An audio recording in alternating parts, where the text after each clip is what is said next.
यह कहानी है एक 8 साल के राजू की, जो एक दिन अपने दोस्त के साथ नदी के किनारे खेल रहा होता है। तभी अचानक से राजू को एक अजीब सी चमकती टोपी दिखती है। राजू उस टोपी के करीब जाने लगता है।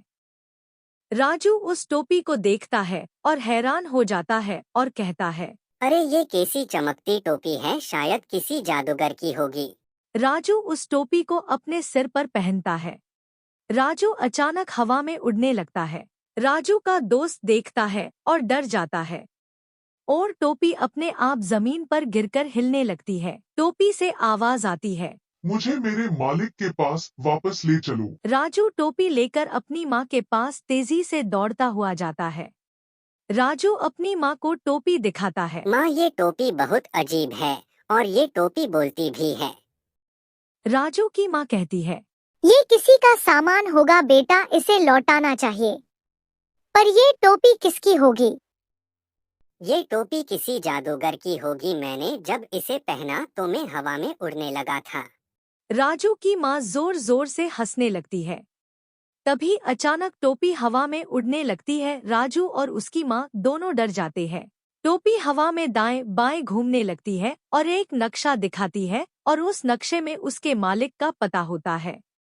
राजू और उसकी माँ दोनों गुफा की ओर चल देते हैं और गुफा के बहुत अंदर जाने के बाद वह देखते हैं कि वहाँ एक बूढ़ा जादूगर बैठा हुआ है। वहाँ बूढ़ा जादूगर उठकर उन दोनों के पास आता है और कहता है, आखिरकार मेरी टोपी वापस लौट आई, धन्यवाद बालक। राजू कहता है, लेकिन आपकी टोपी बोल रही थी। ये टोपी बोल कैसे सकती है? ये सिर्फ एक साधारण सी टोपी है। और बूढ़ा जादूगर जोर जोर से हंसता है। टोपी को अपने सिर पर पहनता है। टोपी पहनते ही वह जवान बन जाता है। राजू और उसकी माँ दोनों आश्चर्यचकित हो जाते हैं, ऐसा कैसे हो गया? जादूगर कहता है, यह कोई साधारण टोपी नहीं है, यह मेरी शक्तियों का रहस्य है। जादूगर राजू से कहता है, मैं तुम्हें एक जादू सिखाता हूँ, पर याद रखना इस जादू का इस्तेमाल अच्छे कामों के लिए करना। जादूगर छड़ी घुमाता है।